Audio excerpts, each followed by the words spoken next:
Thursday night, Chiefs handle the Broncos. We will dive into every element. The Chiefs, this team is a little different than some of their past powerhouses. Defense first, and the Broncos, what a disaster. We'll dive into it all, as well as some other stuff around the NFL, maybe even a quarterback draft watch. We have a massive matchup for potentially the third overall quarterback in this draft behind Caleb and Drake May in Oregon and Washington. But first, subscribe to the podcast with me, John Middlekauff, podcast called 3 and Out. Wherever you listen, Apple, Spotify, we got you covered. If you're watching this on a little thing called YouTube, make sure you hammer that like button, smash subscribe to the Volumes YouTube channel, and leave a comment below in the description. We also have merch, thevolume.com. Search. We got hats, flex fits, trucker hats, have you covered. But before we dive into a lot of football talk, do you want to go to a football game? You see Swiftie tonight. Do you want to go see Taylor Swift? Do you want to go see any concert, any comedy show? Well, go to your smartphone and download the official ticketing app of this podcast. It's called Gametime. Friends of the program, partners of the program. I use their app. Why? Because it's awesome. Interactive maps of every venue you want to go to, a stadium, an arena. You can pick by price point. And when you sign out, use the promo code JOHN, J-O-H-N. Promo code JOHN, J-O-H-N, to get $20 off your first pair of tickets.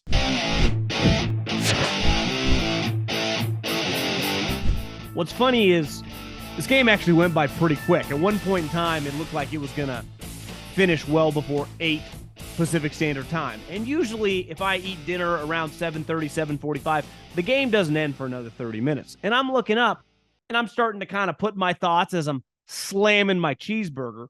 What am I going to talk about? Do I want to lean positive and start with the Chiefs and start with Andy Reid and the defense and Patrick Mahomes?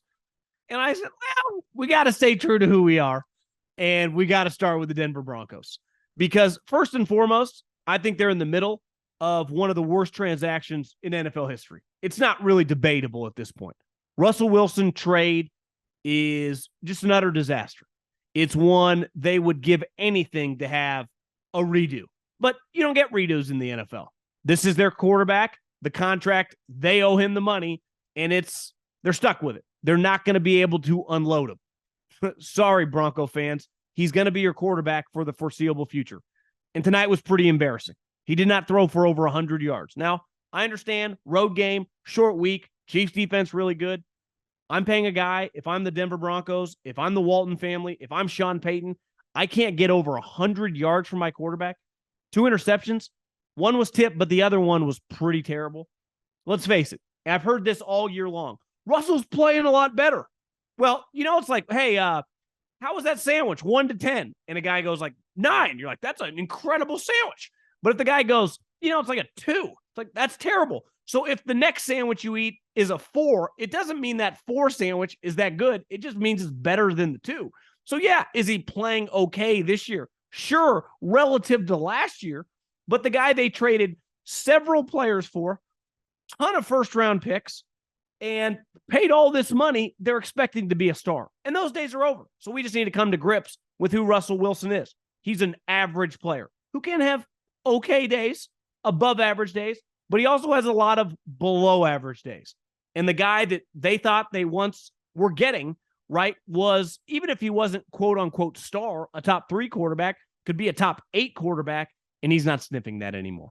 And then we know all the other issues in the organization. Sean Payton's trading guys left and right. I would expect the general manager not to be there for long. But what do they do? Honestly, what do they do? Because I threw this out. I think I've said this on the podcast. I've definitely tweeted it, that Sean Payton has some Gruden vibes when he came back to the Raiders. Now, it doesn't parallel each other, right? Sean Payton took 1 year off. Gruden took a decade. It's not like Sean Payton was out of the league that long. But when he took time off, he was clearly run down, and he jumped at $90 million. And a lot of people have talked about this, including Coward. And I've talked about he was going to be a package deal with Vic Fangio.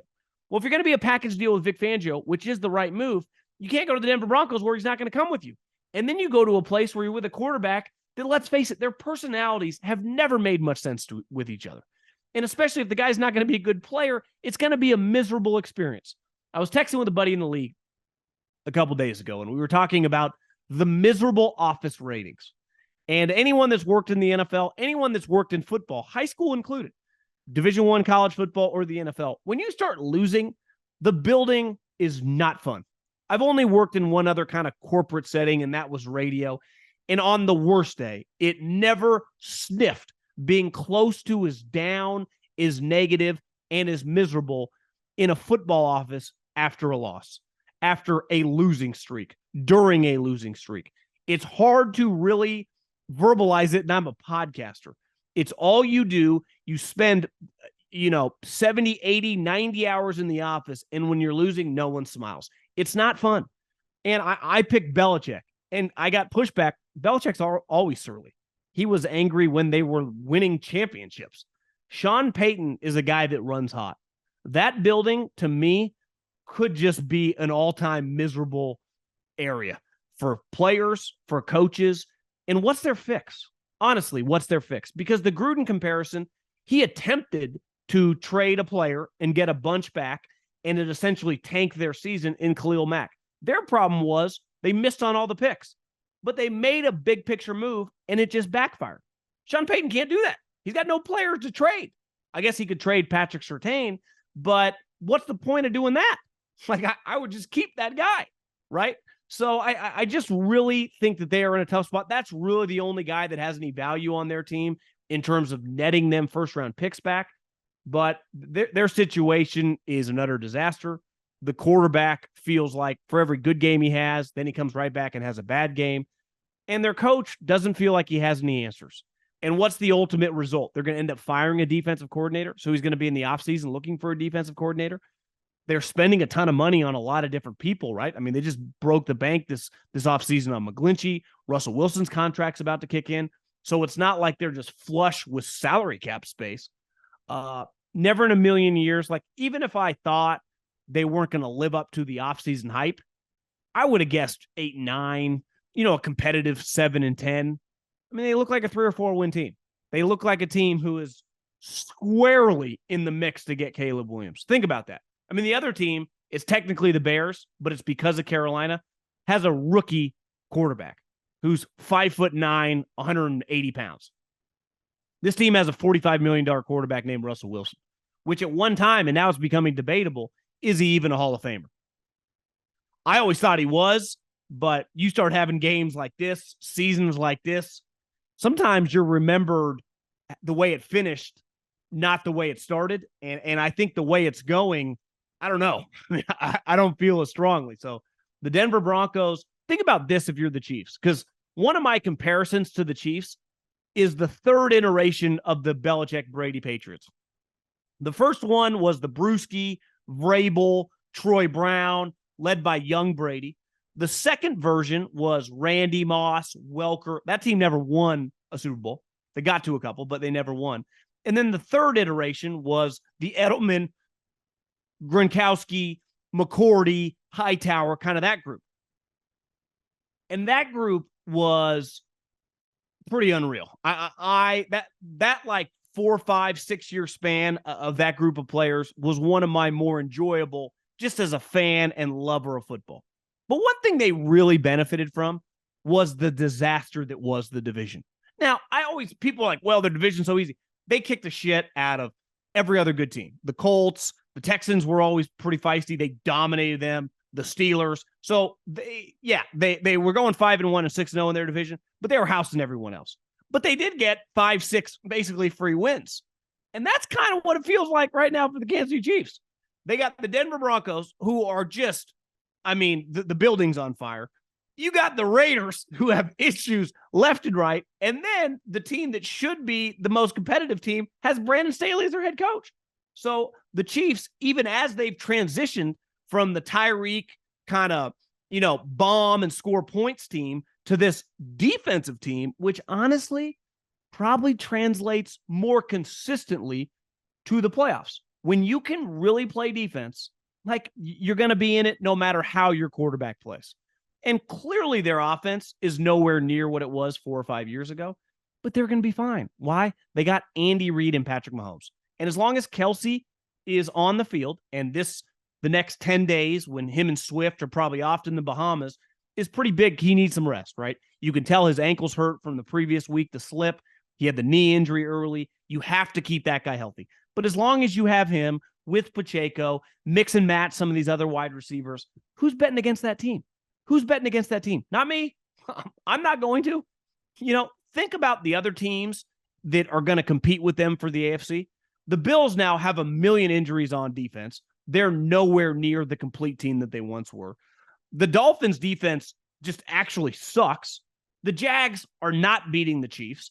The AFC North currently is kind of in shambles. So, to me, the Chiefs, despite not being as sexy of a team because they don't score as many points and they win games like tonight that just doesn't quite look like what it used to look like, are probably more equipped than ever to win the AFC. They're going to cruise to their division. They're going to be the division champs by Thanksgiving.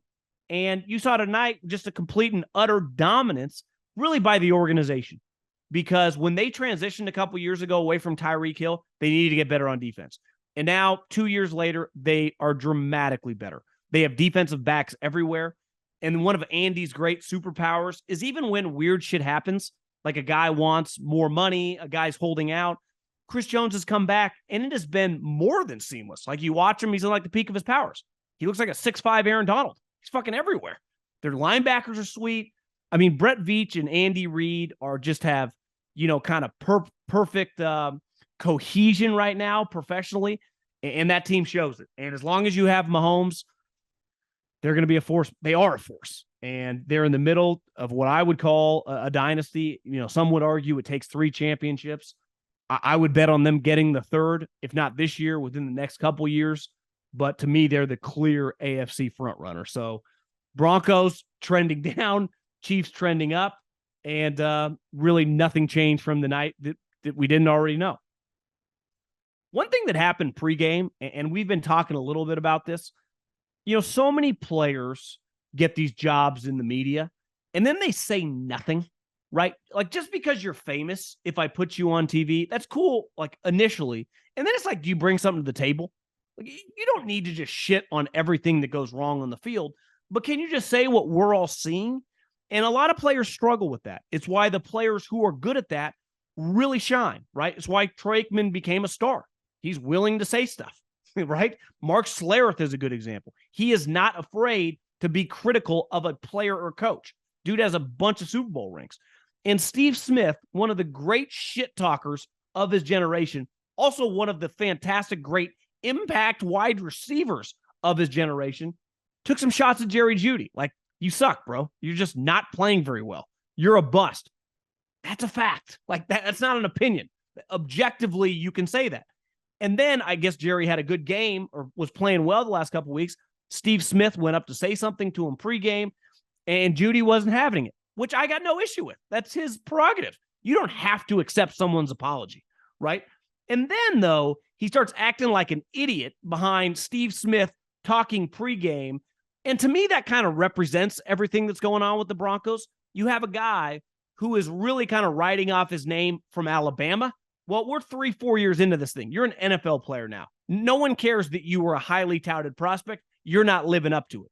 And then if you're going to act like that behind him, kind of a reflection of the whole operation. If I was Sean Payton, I'd try to get rid of him. The problem is his value is pretty low. But I appreciate players who are willing to just say what they see. Because listen, I love Pat McAfee. I find him very, very entertaining. He's not really, if you go on that show, his guests rip people. He's not doing that. Love Peyton Manning. Watch the Manning cast. Beside a coach here and there, not that critical. And all we want is just to say what you're seeing. I don't want you to make things up. You don't need to tell me, be Skip Bayless and tell me LeBron sucks. I know that's a lie. But when you're watching Russell Wilson tonight, if you can't say Russell Wilson ain't any good, I don't know what to tell you. You shouldn't have a mic. It's why I could have told you from a million miles away, the moment NBC hired Drew Brees, I'm like, this isn't going to work. If you're paid to talk into a mic, you got to be willing to say some stuff. Right? That's the job. That's the role. And I appreciate Steve Smith just calling it like he sees it. Another thing that really showed tonight is the ownership level with the Kansas City Chiefs, because it's right now this week, a big topic has been owners. I read an article today on Michael Bidwell on The Athletic, a site where a lot of big J's do big J work. And it's where I get, really, it's the only place I read sports news beside maybe Albert Breer's MMQB. But there was an article on Bidwell, which I thought, honestly, the headline was more salacious than the actual meat and substance in the article. Stuff we kind of already knew. But let's face it, Michael Bidwell is just kind of a loser, right? He inherited a team. It's not like he did anything to get this squad.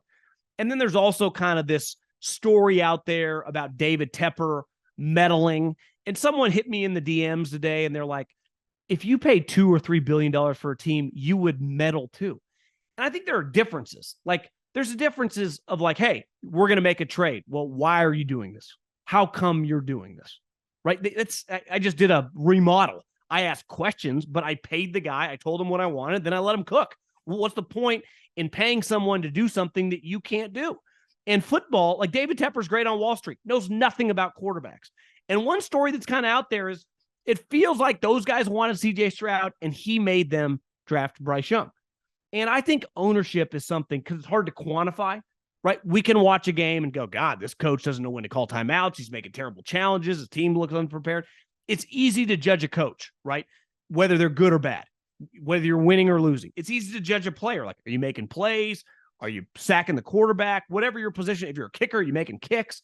It's very black and white. With ownership, though, it's very kind of behind the scenes, cloak and dagger. What are they actually doing? I think it's pretty clear. If you look at the NFL, the owners that know what they're doing, because they stay out of the way.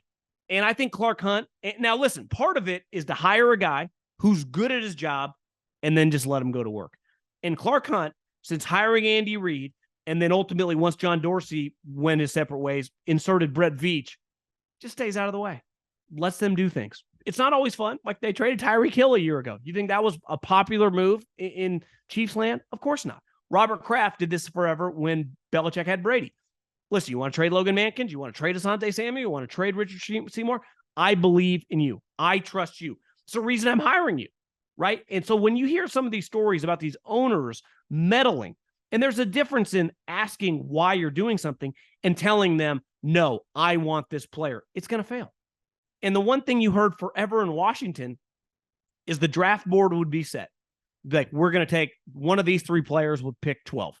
And then Dan Snyder would come in and be like, I want this guy. And obviously he's signing the checks and he would take them. And I think ownership is the most underrated part in the entire NFL. And it's hard. Like, we don't have all the information. Only people on the inside know. But I think it's pretty clear. Like, the Yorks are a good example. Like, are they great owners? I don't know. But I do know when they hire someone who knows what they're doing, they just stay out of the way. And Kyle and John do everything, right? And they just let them do everything football-wise. Listen, Trey Lance, you want to trade him? Go ahead.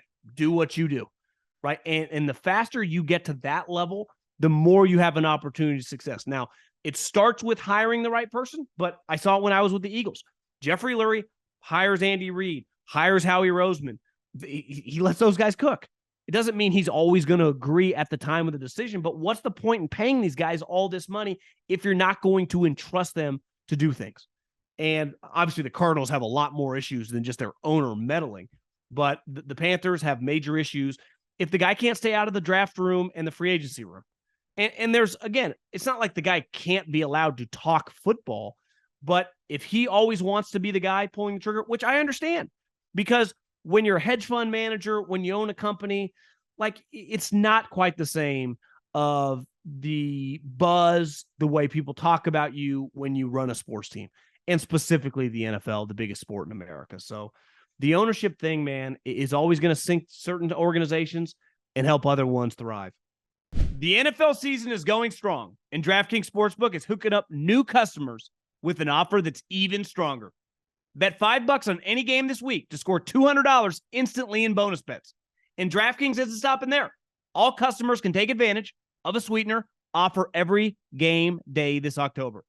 Get in on the game day greatness. Download the DraftKings Sportsbook app now and use the code JOHN, John. New customers can score $200 instantly in bonus bets when you bet 5 on the NFL. That's code JOHN only on DraftKings Sportsbook, an official sports betting partner of the NFL. The crown is yours. A little like Russell Wilson, it's a little different, obviously. The one thing I'll say about Russell, it's not like he's a bad guy. I think he's a little corny. I think, some of his positive stuff's a little much for me, but he is a positive human being. Like Deshaun Watson, I think anyone with a brain's got a giant red flag on that guy. But just from a football standpoint, when I trade 3 ones and I give you $230 million, I need you to do a couple things. First and foremost, obviously be a good player. But to be a good player, I need you on the field. And this contract last year was an utter disaster. Suspended, was terrible at the end of the season. Now he's injured. And I'm not blaming him for getting injured. Like, no player in the history of sports. I mean, maybe there's been a couple that didn't want the smoke. But 99.9% of players who are hurt don't want to be hurt.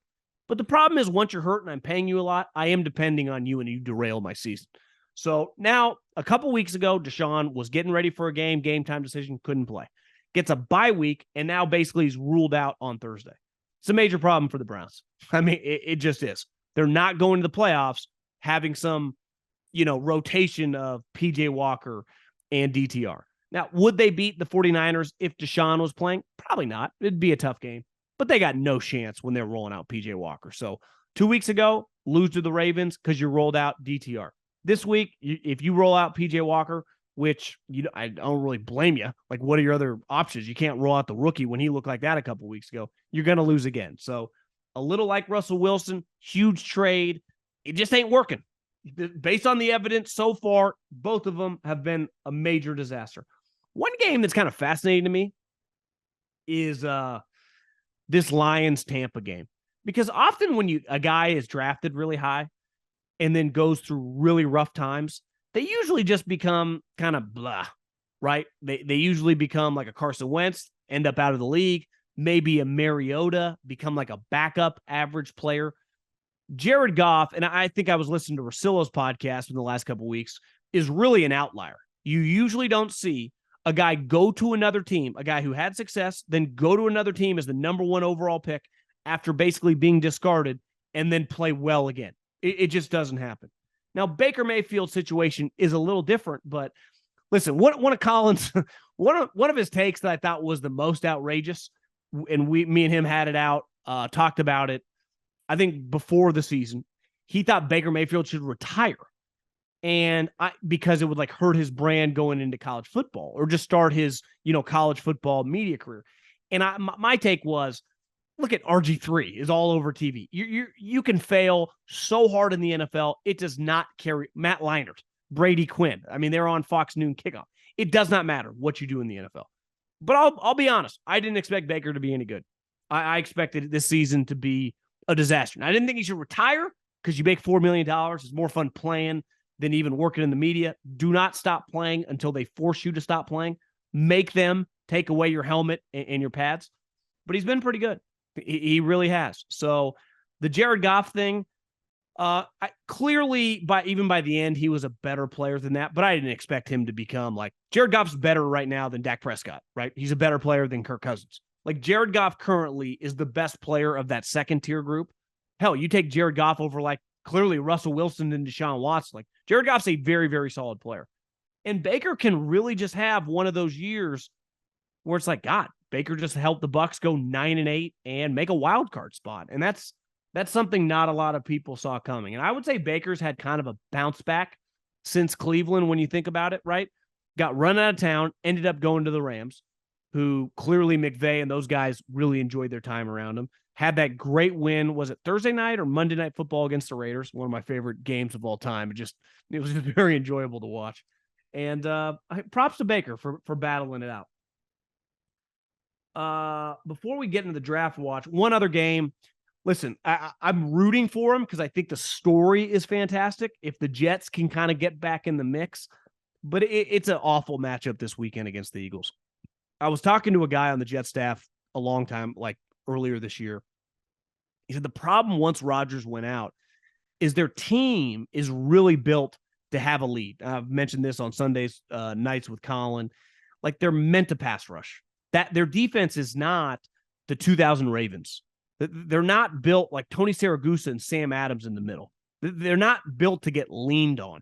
They're really built to be up 17-7 and knowing you have to pass and unleash their pass rushers and let their secondary cover, right? And then run the ball and control the clock. That's how they're built. Well, the Eagles are the opposite. They obviously can throw the ball. They have star wide receivers. But to me, the game plan, if you're the Eagles, run the ball down their fucking throat and shove them around. So I know last week was a positive moment for the Jets. Cool moment giving Nathaniel Hackett the game ball in the locker room. That was fun. I mean, there's no way around it. That was an enjoyable visual to see on all of our social media platforms. It was cool. Listen, I was glued to Jets Broncos. For some reason, I don't really like watching I like talking about the Patriots situation and Belichick and where's he going to go. And someone in my DMs like Middlekauff, you got it all wrong on Belichick. Look at these last 5 years. It's an utter disaster. Who would want him? There are a lot of teams that would want Belichick. You're only getting him for 3 or 4 years. It would bring a lot of positive momentum to your franchise. He's Bill freaking Belichick. It doesn't mean it's going to work. It's no different than Phil Jackson at the end with the Knicks. Having a guy like that with your franchise, especially if you're a down-and-out franchise, if you told me Washington hired Belichick, like, I'm sorry, or the Bears hired Belichick, I'm sorry, that's a positive. It just doesn't mean it's a lock to work. Doesn't mean he's going to win a Super Bowl, but teams would want him. I promise you that. But I do think that the Eagles are going to be a major, major problem for the Jets. And all this positive momentum, a little bit like week 1 when they beat the Bills, all of a sudden you look up the next week and you're like, God, they're in trouble. For a limited time, Verizon customers can get Netflix and NFL Plus for just $25 a month with Plus Play. That's $120 in annual savings. Plus Play is a platform where Verizon customers can shop, manage, and save on the subscriptions you already love, like Netflix and NFL Plus. With NFL Plus Premium, you get access to live games on mobile, NFL Red Zone, NFL Network, and more. Just go to Verizon.com/plusplay to bundle and save on Netflix and NFL Plus today for a limited time only.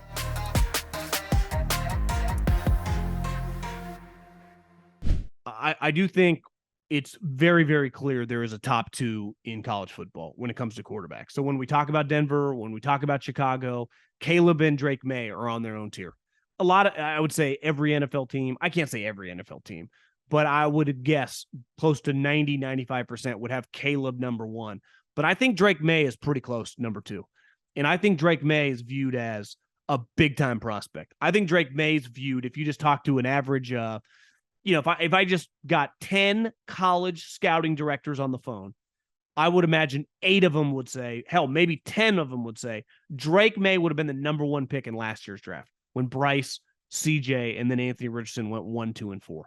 So Drake May is viewed as a high-end NFL prospect. And I think the question is who's going to be the third guy. And come Saturday at 12:30 in Seattle, Washington, I think there's a lot on the line for Bo Nix and Michael Penix. Both these two teams are 5-0. Whoever wins this game is going to be viewed as, a borderline lock playoff team, even though they might end up playing each other again. They still have other tough games. But Bo Nix both of them are fantastic stories. Transfer from Auburn, transfer from Indiana. Obviously, Bo Nix really underachieved, was part of a disaster program. Penix got injured, but these guys right now, I just looked at their stats today. I knew they were good. Bo Nix has 15 touchdowns and 1 pick. Michael Penix has 16 touchdowns and 2 picks. They've combined for 31 touchdowns and 3 interceptions. These guys have dominated. And I was told last year by a scout that he thought that Bo Nix would have been a fringe first rounder had he come out. Obviously, with NIL, Oregon paid him a lot to come back. Same thing with Michael Penix. Not that he would have been viewed coming out after the one season as high of a prospect as Bo, because he has some questions with his knee in terms of he's torn his ACL, I think, multiple times. But when you put 2 years together, and let's say Penix wins this game, Washington goes on to a playoff, to become a playoff team, wins the Pac-12. I think both these guys could go in the top 10, right? Especially if Penix's knee checks out, which, listen, it's weird because you can watch a player play all year long on Saturdays and then them fail a physical. And you're like, well, I watched this guy kick everyone's ass. Listen, I don't pretend to be some medical professional, but this game's going to be awesome. And if you like college football, even if you live in the Northeast, I would watch this thing. You have elite offensive players everywhere. Washington has 3 wide receivers, multiple wide receivers. I think some people think they have one of the best wide receivers in the country behind Marvin Harrison Jr. Both of them have NFL players on defense. I can't watch. Dan Lanning, who's been awesome for Oregon. He really has. Kirby's right-hand man. They hired him. I thought it was kind of a weird, bold choice, but it's worked. And Kalen DuBois, a Fresno State guy, Jeff Tedford guy, is a fucking stud. And you win games like this, if things ever got weird, I can see it coming from a mile away. A guy like this starts winning big-time games. If Washington goes to the playoff next year, they make some noise in the Big Ten. Things go weird with Ohio State, like keep an eye on Kalen DuBois because that guy's got big-time Big Ten, job offer written all over. Now, Washington's in the Big Ten too. They could pay him $80-90 million, but both these two guys feel like they're really rolling right now. So as a Pac-12 homer, as someone that's sad to see it go, but as a lover of football, I'm going to take it all in. I'm going to enjoy this week because I can't wait to watch Bo Nix and Michael Penix play on Saturday. Bold take of the week. This is actually pretty hard. I love my friends at Guinness. Love drinking a nice Guinness stout. They taste fantastic. Had one the other day, actually. This is difficult. And I've been close a couple times on some underdog picks. Last week, I was not close. I took Georgia against Kentucky. After the game, Mark Stoops, Bob's brothers, basically begging for more money because Georgia's payroll is way bigger than his. Their players are way bigger than his as well, and they kicked the crap out of Kentucky. So picking a random game to have a big upset is difficult. Now, I'm not going to stop doing that forever, but this week I'm not going to do it because I was like, do I really think the Panthers are going to beat the Dolphins? I don't. Do I really think the Giants and Tyrod Taylor are going to upset the Bills in Buffalo? Can't see it. The Browns with P.J. Walker going to beat the 49ers? No chance. It's not even a crazy college game to pick. So I went this. I'm going a little big picture football. And here's my big picture. I think someone, I don't know who, it could be a coordinator, it could be a general manager. Doubtful it's a head coach, but you never know. Once you get to the middle of October and teams start losing, people get angry. There's a lot of money on the line. Remember, right around this time last year, Matt Rule got fired. Someone's getting fired.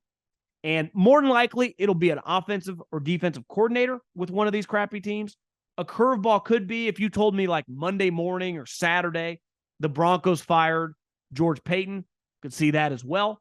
But my bold take of the week, someone in the National Football League, a coordinator, probably not a head coach, but maybe an executive, gets fired over the next 3 or 4 days. So bold take of the week brought to you by Guinness. Gather your friends, raise your glasses, and toast to a win. Guinness Drought Stout, imported by Diageo Beer Company, USA, New York. Please drink responsibly.